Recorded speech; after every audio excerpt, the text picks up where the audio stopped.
When Rihanna released her single, Better Have My Money in 2015, you might have thought she was talking about royalties from #1 hits like We Found Love or Diamonds. But it's the income she makes from her Fenty Beauty cosmetics company that was largely responsible for her officially becoming a billionaire last week. Rihanna, 33, launched Fenty Beauty in 2017 in a partnership with luxury goods company LVMH. Rihanna said the aim of Fenty was to appeal to every type of woman with all skin tones. In every product I was like, there needs to be something for a dark-skinned girl, there needs to be something for a really pale girl, there needs to be something in between, she told Refinery 29 in 2017. That commitment is what stands out for beauty writer Jessica Morgan. Rihanna's approached diversity with no barriers up. She ensured there were plenty of ranges across the board that were accessible to everyone, the 28-year-old says. Fenty foundation is now offered in 50 shades and has led to the so-called Fenty effect, where rival brands broadened their shade ranges for makeup products.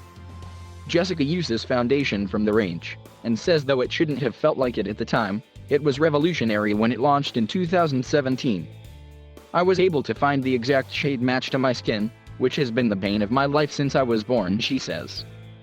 There are other brands who have championed diversity, but this was something fresh that Fenty really brought on. It wasn't just about the darker shades either. I remember some of my friends who were super pale growing up and their foundation always had an orange hue, says Chinatso Yafodiama, who hosts the Unpretty podcast. Was like, hey pale sisters, I've got you too. Fenty was one of the first brands not to market their makeup exclusively to women too. The whole idea of not targeting beauty and fragrance to a particular gender has really taken off, beauty journalist Amber Graffland says. The old-fashioned idea of a beauty hall for affluent women of a certain age is dead and buried. Rihanna is worth $1.7 billion, with an estimated $1.4 billion coming from the value of Fenty Beauty. Forbes, the business magazine that announced she'd become a billionaire, says she owns 50% of the cosmetics company. The star launched Fenty Beauty in 1,600 stores across 17 countries in 2017. The company reportedly made $100 million in its first 40 days. It makes more money than other celebrity-founded beauty brands such as Kylie Jenner's Kylie Cosmetics, Kim Kardashian's KKW Beauty, and Jessica Alba's Honest Company, Forbes says. The rest of Rihanna's fortune mostly comes from her stake in her lingerie company, Savage X Fenty, worth an estimated $270 million, and her earnings from music and acting. Jessica, who lives in London, was at one of Fenty's UK launches at the Harvey Nichols luxury department store.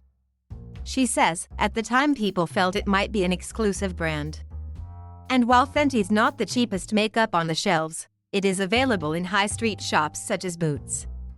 This is one of its main selling points for Jessica.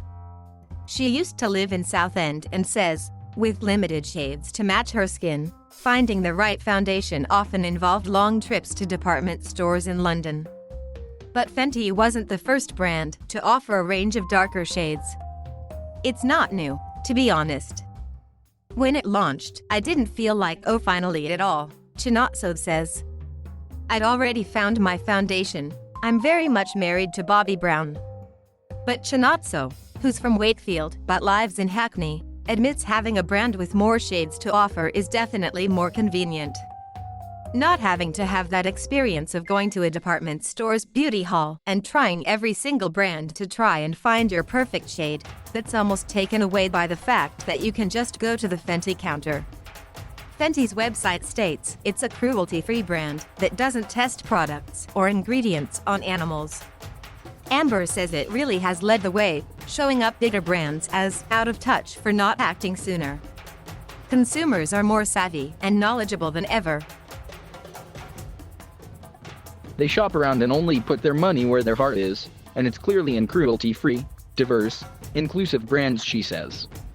Jessica adds that the cruelty-free label is a great marketing strategy because it keeps it out of the limelight for controversy-loving social media users.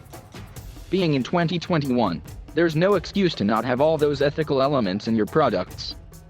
Fenty's social media strategy also makes it stand out from the crowd, Chinatso says. It almost reminds me of the days where I was getting ready with my girls before a night out and we were passing around makeup. That's how it feels when you're scrolling through that Instagram feed. Amber agrees Fenty's social media game has made it shine. Fenty was the first brand to really rip up the rulebook and talk to a generation in the way they wanted to be spoken to. It's hard to discount the star power of Rihanna in making Fenty a business phenomenon.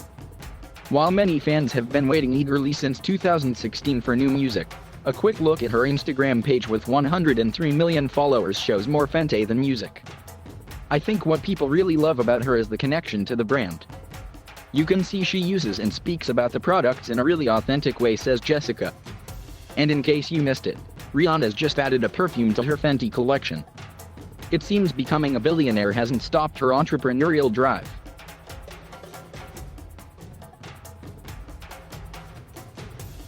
Thank you for watching. Please subscribe.